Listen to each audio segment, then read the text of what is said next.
La seule chose à retenir là, l'entourage, soit ça te monte, soit ça te descend. Ne laisse pas l'entourage gâcher ta vie au fait. Ne laisse pas tes amis gâcher ta vie, poto.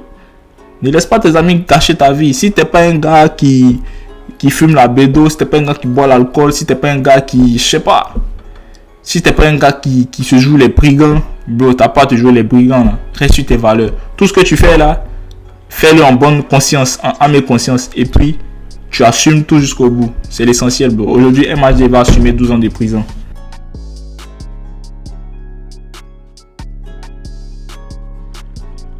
What's up YouTube, ici votre gars Tyson Fearless. Fait que les gars, j'espère que vous allez super bien. Vidéo épicée, vidéo très intéressante aujourd'hui. On va faire une vidéo réaction sur ce qui se passe avec MHD. Fait que les gars, le verdict est tombé. Mohamed Sylla, l'artiste, dit MHD. Il a écopé une peine de prison de 12 ans, si je ne me trompe pas, pour cette histoire de meurtre en bande organisée, un truc comme ça. Fait que les gars, aujourd'hui c'est une vidéo réaction assez sérieuse là. Fait que c'est très important les gars, très important à comprendre le contexte de cette histoire là au fait. Le contexte de cette histoire là c'est quoi? Apparemment c'est une bagarre de gang au fait. C'est une bagarre de gang dans le sens où MHD qui était dans un quartier X, ils ont attaqué je sais pas quoi, un jeune, je sais pas s'il était innocent mais quoi que ce soit. Mais ils étaient plusieurs, ils ont tabassé le mec. Ils l'ont poignardé et il a perdu la vie. Vous voyez un peu? Fait que la première chose qu'il faut retenir dans cette histoire-là, c'est quoi? C'est que c'est une question de mentalité et puis c'est une question d'entourage. Quand tu t'appelles MHD et que tu sais là où tu viens, tu sais qu'on ne peut pas réussir, surtout en France. Moi, je ne suis pas français, mais on connaît un peu les réalités en France. Quand tu es MHD, tu viens de la cité. C'est pas évident de réussir au fait. Quand t'es un jeune, c'est pas évident de réussir. T'as eu cette chance là. Apparemment le mec il était livreur de pizza ou bien quoi là. Heureusement il avait ce talent là de rapper, de faire danser la faux trap. Nous tous on a dansé. C'était bien cool au fait. Le gars il a explosé au fait. Il a explosé. Il devient une méga gigastar dans le monde entier. De livreur de pizza à gigastar, mégastar dans le monde entier. Fait que c'est incroyable. Je suis sûr que le mec même son succès l'a surpris au fait. Le mec son succès l'a surpris. Non, il s'était pas vraiment préparé à ça ou bien il n'était pas prêt mentalement à ça. Ça pétait et ça pétait dans sa tête. Vous voyez un peu. Donc là il avait pas le coffre pour gérer cette starmania là au fait. Il avait pas le coffre pour gérer cette starmania là. Quand tu arrives à ce niveau là où tout le monde rêve d'y arriver, les gars de la cité généralement ils finissent soit artistes, soit footballeurs. Pour ceux qui sont plus concentrés, pour ceux qui réussissent, ils arrivent en haut avec des boulots nobles et puis il y a d'autres qui se battent dans la société qui deviennent des businessmen. Ça, c'est un grand succès. Mais de façon générale, c'est très difficile de réussir en cité parce que tous les moyens ne sont pas réunis forcément pour que tu réussisses. Tu comprends un peu? Tous les moyens ne sont pas nécessairement réunis pour réussir. C'est plus surtout en cité, tu vois qu'il y a des gangs, il y a des dealers, il y a des groupes. Il y a tous les vices que tu peux avoir. Et dans ce système-là, MHD, toi, tu réussis à devenir artiste interplanétaire. Tu réussis, c'est ouf, au fait.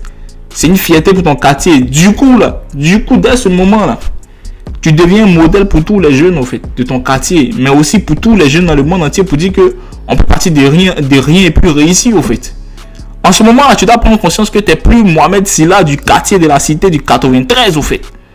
C'est réel, bro. En ce moment, là, tu dois te mettre en tête qu'il y a des jeunes qui me regardent, il y a des jeunes qui veulent me ressembler, il y a des jeunes qui veulent faire comme moi. Donc, il faut que moi-même, je soigne mon image, il faut que je soigne mon comportement, il faut que je trie les personnes avec qui je marche. Bro, on se connaît tous. Parmi nous tous, on connaît nos amis, on sait avec qui on peut marcher, on sait qui peut nous emmener là où on est, là où on veut aller, au fait. Parce que quand on regarde nous tous nos amis qu'on a là, il y a des crabes, il y a des gars concentrés. Il y a des gars aussi, ils sont lambda et ils savent pas ce qu'ils veulent. C'est réel, bro. C'est réel. Donc, quand toi, MHD, tu sors de la cité, tu dois te faire entourer par une équipe managériale qui va assurer ta carrière, mais qui va te donner des bons conseils aussi. Souvent, quand tu réussis et puis tu quittes le quartier, tes amis disent, oh, lui, il a changé. Parce qu'il a fait du cash, il a changé. Non, j'ai pas changé, bro. C'est parce que votre mentalité, là, il faut que j'avance, au fait. Il faut que je level up au fait. Tu comprends un peu? Mais MHD, malheureusement, il n'a pas eu cette mentalité de level up. Peut-être pour lui, il s'est dit quoi? Mes gars du quartier, on a commencé ensemble, on meurt ensemble. Et du coup, tes gars du quartier, t'es avec eux un jour là. Moi, je connais pas l'histoire. Je sais pas si MHD était impliqué dans cette bagarre là ou bien dans ce meurtre là. Mais apparemment, la personne qu'on décrit sur le lieu de scène et les habits, la taille, la teinture, c'est lui. Donc, on suppose qu'il est. C'est lui au fait. Donc, pour ne pas me perdre dans mes idées là.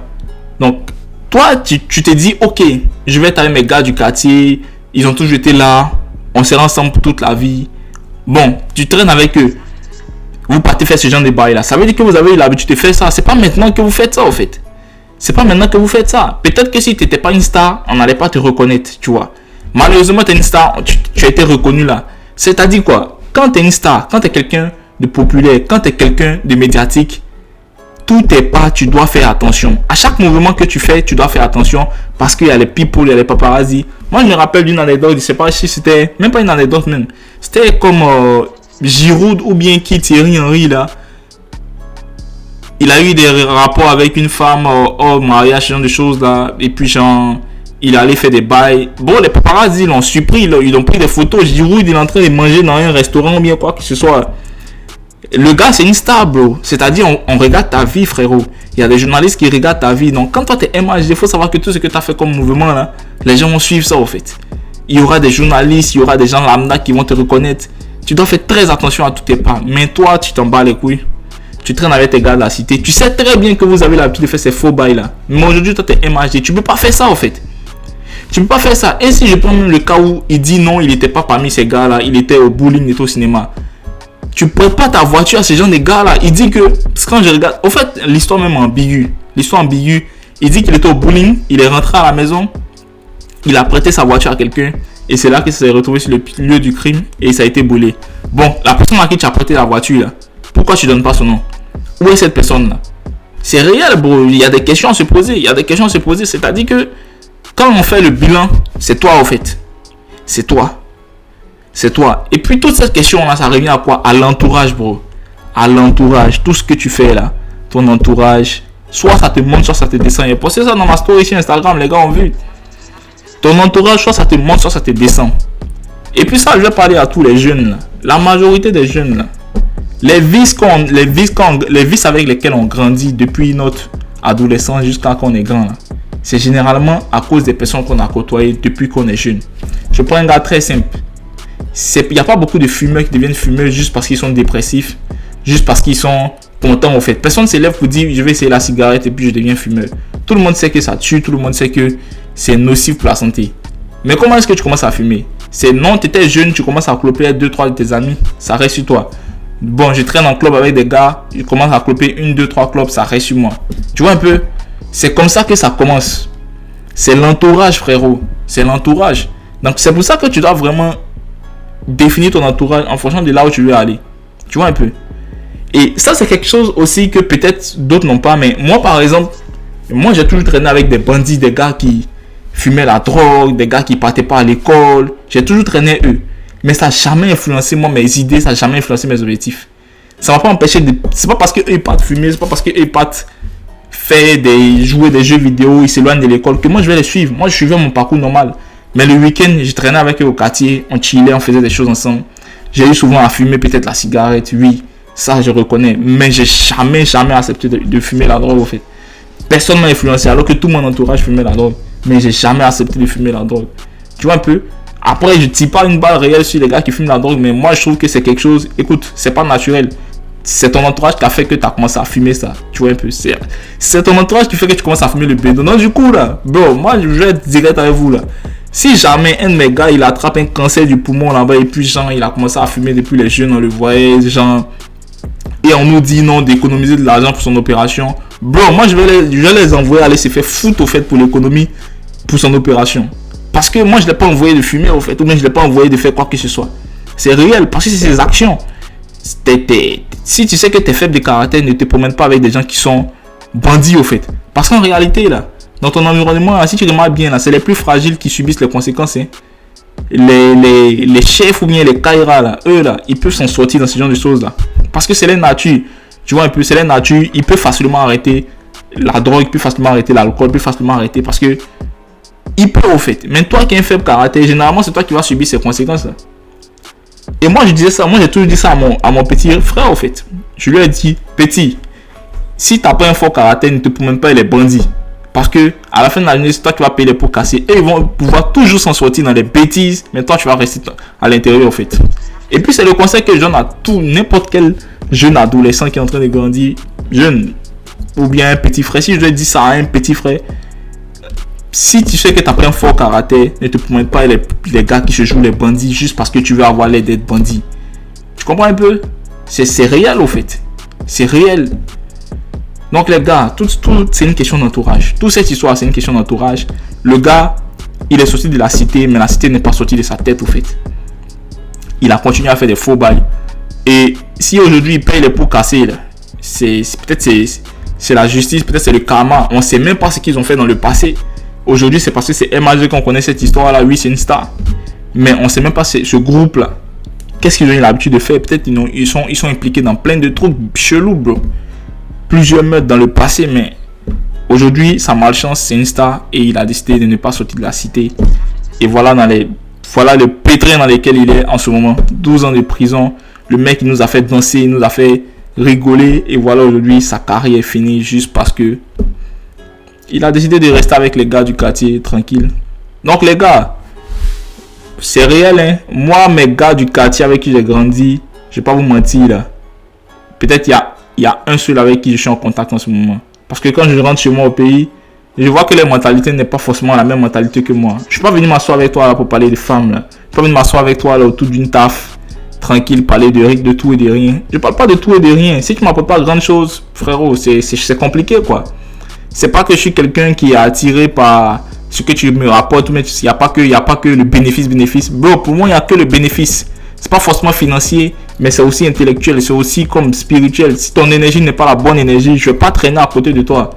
Tu peux être une personne qui cède à des vices, mais tu as une bonne énergie. Je vais traîner avec toi. Mais si ton énergie n'est pas bonne, ta mentalité n'est pas bonne, je vais pas traîner avec toi, au fait. Parce qu'à la fin de la journée, là, on est la somme des 3-4 personnes avec lesquelles on traîne. Donc les gars, moi je vais vous demander de faire un exercice très simple.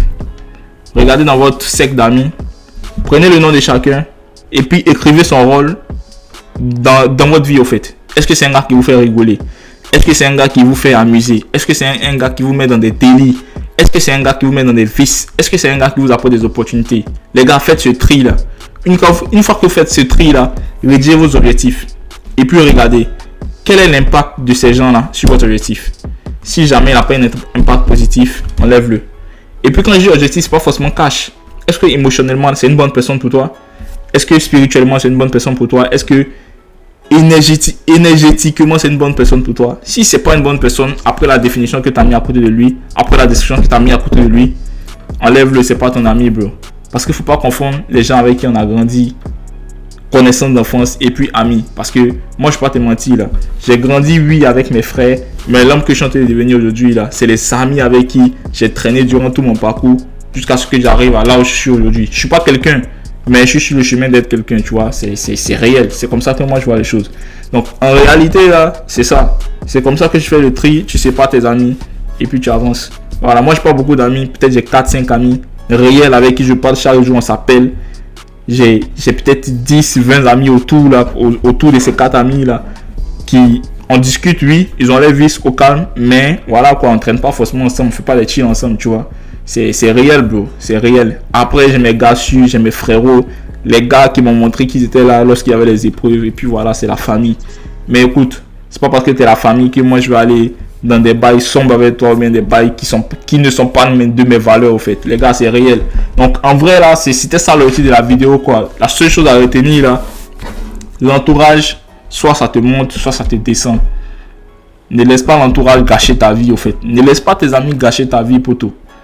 Ne laisse pas tes amis gâcher ta vie. Si t'es pas un gars qui fume la bédo, si t'es pas un gars qui boit l'alcool, si t'es pas un gars qui, je sais pas, si t'es pas un gars qui se joue les brigands, bro, t'as pas à te jouer les brigands là. Reste sur tes valeurs. Tout ce que tu fais là, fais-le en bonne conscience, en âme et conscience. Et puis, tu assumes tout jusqu'au bout. C'est l'essentiel, bro. Aujourd'hui, MHD va assumer 12 ans de prison. C'est réel. Prenez soin de vous les gars. J'espère que vous avez kiffé la vidéo. On like, on s'abonne, on partage. Et puis dites-moi dans les commentaires ce que vous en pensez. Peace.